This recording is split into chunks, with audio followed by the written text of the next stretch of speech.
आप देख रहे हैं पार्थेश्वर समाचार। सत्य परमो धर्म। जिलाधिकारी कार्यालय के विस्तारीकरण के लिए प्रस्तावित नई इमारत के बांधकाम के लिए वृक्ष संरक्षण समिति द्वारा आनन फानन में अनुमति लेकर 50 से अधिक वर्ष पुराने 55 पेड़ों को काटने का विषय चंद्रपुर में गर्मा गया। एक और जहां सभी समाचार माध्यमों से इसकी जन जागरूकता बढ़ाई, वहीं सभी राजकीय और सामाजिक संगठनों की ओर से इसकी जबरदस्त निंदा की गई। कुछ राजकीय संगठनों ने इसे मंत्री महोदय के प्रिय ठेकेदार को फायदा पहुंचाने की करतूत का हिस्सा बताया। सार्वजनिक बांधकाम विभाग, महानगर पालिका और जिला प्रशासन की ओर से इन 55 पेड़ों के कत्ल को जायज ठहराया गया, जिस वजह से कुछ सामाजिक और राष्ट्रीय संगठन ने पालिका आयुक्त और जिलाधिकारी को मिलकर लिखित तौर में अपना निषेध दर्ज कराया और बचे हुए पेड़ों को न काटने की चेतावनी दी, अन्यथा आंदोलन का इशारा भी दिया। इस लिखित निषेध पर जहां आयुक्त पालीवाल ने इसे जरूरी कार्य का हिस्सा बताया, वहीं जिलाधिकारी विनय गौड़ा ने आगे एहतियात बरतते हुए जितने पेड़ बचा सके उससे बचाएंगे ऐसा आश्वासन दिया।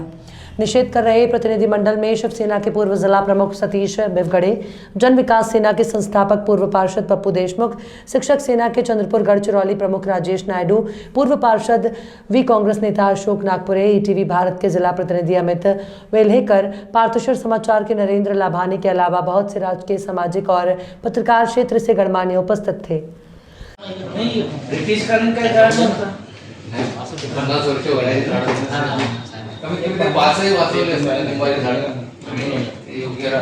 कारण सर चुकीचा उदाहरण बाहेर लोकांना जात आहे।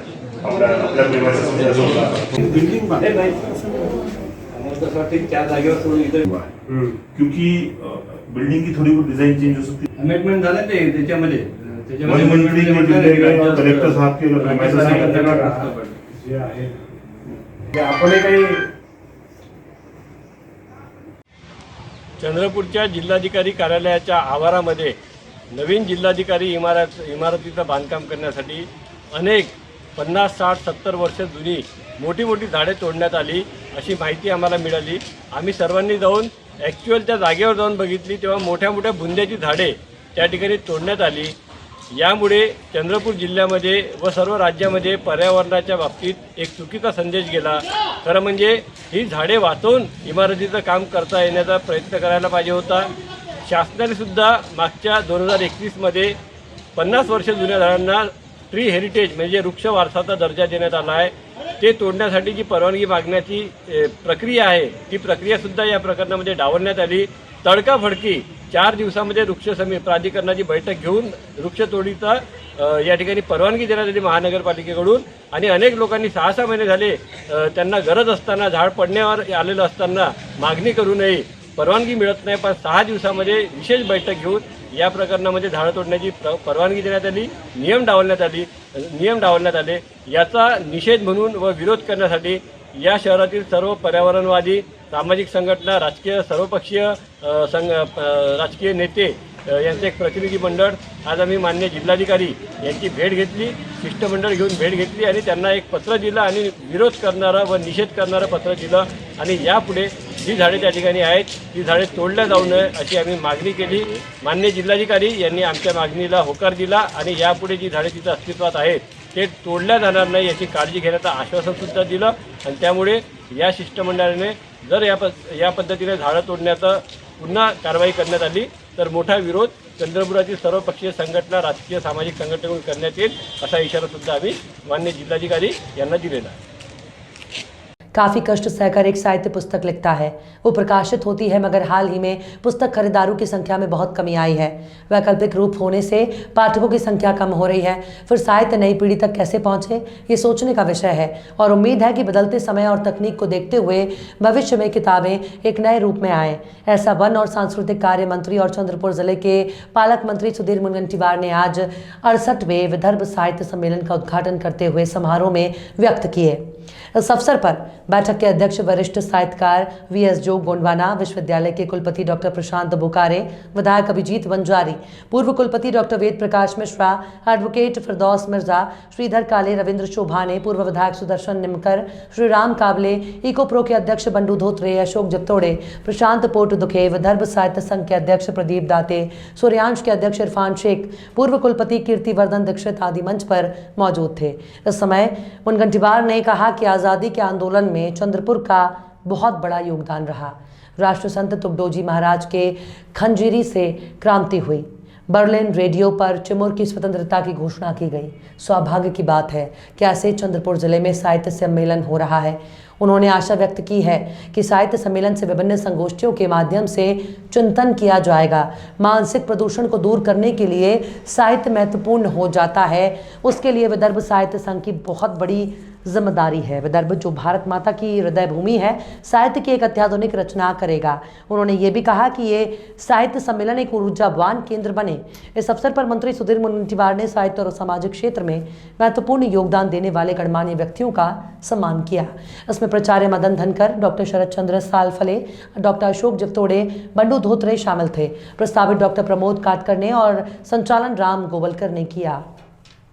की आम्ही जरी या पृथ्वीच्या इतिहासामध्ये सिनियर नसलो तरी बुद्धिमान नक्कीच आहोत। आणि म्हणूनच 84 लक्ष योनीमधल्या श्रेष्ठ योनीचा जेव्हाही उल्लेख होतो तेव्हा मनुष्य योनीचा उल्लेख होतो, कारण इतर प्राण्यांना फक्त आणि फक्त भोग योनी आहे, मनुष्याला कर्म योनी ती सोबत जोडली गेली आहे। भय, भूक, मैथून या 3 चौकटीत इतर प्राणी मात्र बंदिस्त झाले, पण भय, भूक, मैथून यासोबत एक विचार करण्याची उपजत आयुध आम्हाला ईश्वराने दिलं। आता हे खरं आहे की हा वाद अनेक दिवसापासून आहे। जेव्हा मी शाळेत शिकायचो तेव्हाही शिक्षक सांगायचे की मेंदूचा मार्ग पोटातून जातो, पण नंतर माझ्या लक्षात आलं की हे अर्धसत्य आहे। मेंदूचा मार्ग पोटातून जातो हे खरं आहे, पण पोटाचा मार्ग हा मेंदू मध्ये सापडतो हेही खरं आहे। आणि मग पोटाचा मार्ग मेंदू मध्ये सापडत असेल तर जिल्ह्याचं प्रदूषण कमी करण्यासाठी प्रदूषण मंडळ आहे। हे प्रदूषण मंडळ प्रदूषण करण्यासाठी विविध आयुधांचा उपयोग करेल, पण जे मानसिक प्रदूषण झालं त्याच्यासाठी एकच यंत्र आहे, ते म्हणजे साहित्य। आणि या मानसिक प्रदूषणाच्या संदर्भात आज या साहित्य संमेलनात आपण सर्वंकष विचार करणार। आणि हा विचार करत असताना विदर्भ साहित्य संघावर सर्वात मोठी जबाबदारी आहे। आणि ही जबाबदारी यासाठी नाही की मी विदर्भाचा आहे, यासाठी आहे की कन्याकुमारी पासून काश्मीर पर्यंत आणि कामरूप पासून कच्छ पर्यंत असणाऱ्या या भारत मातेच्या हृदयस्थानी कुठे कोणी असेल तो आमचा विदर्भ आहे, नागपूर आहे। आणि नागपूरमध्ये जर विदर्भ साहित्य संघ असेल तर भारत मातेच्या हृदयाच्या स्थानी असणाऱ्या विदर्भ साहित्य संघावर ही सारी जबाबदारी येऊन पडते की हृदयातून या ज्या साहित्य विचार धारा आहे त्या इतक्या उत्तम पद्धतीने पोहोचाव्या। आणि त्यासाठी चंद्रपूरकर विदर्भ साहित्य संमेलन घेताना आपल्या सोबत आहे। आणि जेव्हा जेव्हा तुम्ही साहित्याच्या संदर्भातला विचार कराल तेव्हा चंद्रपूर नेहमी विदर्भ साहित्य संमेलनाच्या आयोजकांना आप आगे बढ़ो, हम तुम्हारे साथ है असं म्हटल्याशिवाय मागे राहणार नाही, हेही आपल्याला निश्चितपणे सांगता येईल, आश्वस्त करता येईल। पुलिस भर्ती की परीक्षा कुछ ही दिनों पर आकर रुकी है। इसमें अपना भाग्य आजमाने के लिए हजारों इच्छुक विद्यार्थी सालों से दिन रात शारीरिक और शैक्षणिक तैयारी के लिए खून पसीना लगाकर मेहनत करते हैं, मगर ऐन परीक्षा के मौके पर इन प्रशिक्षणार्थियों को उनकी शारीरिक क्षमता बढ़ाने वाला अभ्यास करने के लिए चंद्रपुर के जिला स्टेडियम पर मनाई कर दी गई, जिससे इन सैकड़ों विद्यार्थियों के सामने बड़ा प्रश्न निर्माण हो गया और उन्हें अपना भविष्य अंधकार में लगने लगा। ऐसे में जन विकास सेना के पूर्व पार्षद पप्पू देशमुख और शिवसेना के पूर्व जिला प्रमुख सतीश भगवड़े ने सामने आकर जिलाधिकारी और जिला क्रीड़ा अधिकारी से मिलकर इन खिलाड़ियों की समस्या का समाधान किया। इस वक्त उनके साथ शिक्षक सेना के जिलाध्यक्ष और पार्थशर समाचार के संपादक राजेश नायडू भी उपस्थित थे। बाद में इन्होंने विद्यार्थियों को संबोधित करते हुए प्रैक्टिस करते वक्त दूसरों को तकलीफ नहीं होने की और जिला क्रीड़ा अधिकारी कार्यालय की सूचना की पालन करने के निर्देश दिए।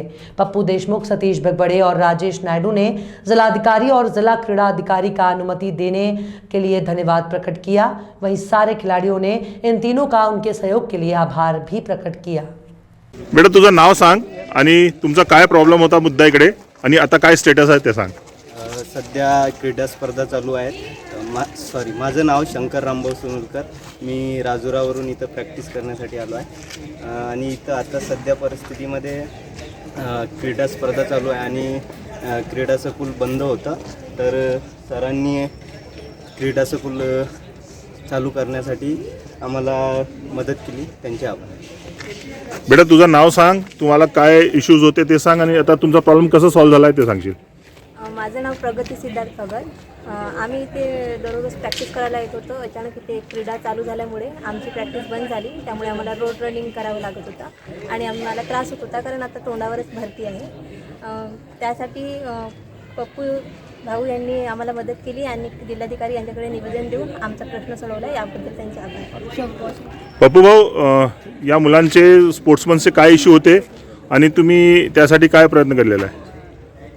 संपूर्ण महाराष्ट्रामध्ये मोठ्या प्रमाणावर पोलीस भरती सुरू आहे आणि चंद्रपूर जिल्ह्यातील 2 जानेवारीला पोलीस भरती होणार. त्या ठिकाणी पण पोलीस ग्राउंड आहेत 2, एक फुटबॉल ग्राउंड आहे आणि एक फॉरेस्ट ग्राउंड आहे. कुठेही या पोरांना प्रॅक्टिस करण्यासाठी जागा उपलब्ध होत नाही. त्यामुळे आज आमच्या शहरातले व जिल्ह्यातले शेकडो पोरं रोडवर धावून प्रॅक्टिस करत होते, ज्याच्यामुळे त्यांच्या सुरक्षेलाही धोका होता आणि त्यांची प्रॅक्टिसही बरोबर होत नव्हती. आणि ही गोष्ट आज आम्ही ही समस्या आम्ही मान्य जिल्हाधिकारी जे आहेत चंद्रपूरचे गौड साहेब त्यांच्याकडे मांडली आणि त्यांनी जिल्हा क्रीडा अधिकारी यांच्याशी संपर्क साधून परवापासून हे जिल्हा क्रीडा संकुल पोलीस भरतीमध्ये सहभागी होणाऱ्या युवकांसाठी हे उपलब्ध करून द्यावी, आमची ही मागणी पूर्ण केलेली आहे. त्याबद्दल आम्ही मान्य जिल्हाधिकारी मान्य जिल्हा क्रीडा अधिकारी यांचे आभार मानतो. सोबतच या मुलांना पण आम्ही त्यांची या शहरातल्या जिल्ह्यातल्या जास्तीत जास्त पोरांची निवड व्हावी पोलिसांमध्ये ही सुद्धा शुभेच्छा देतो.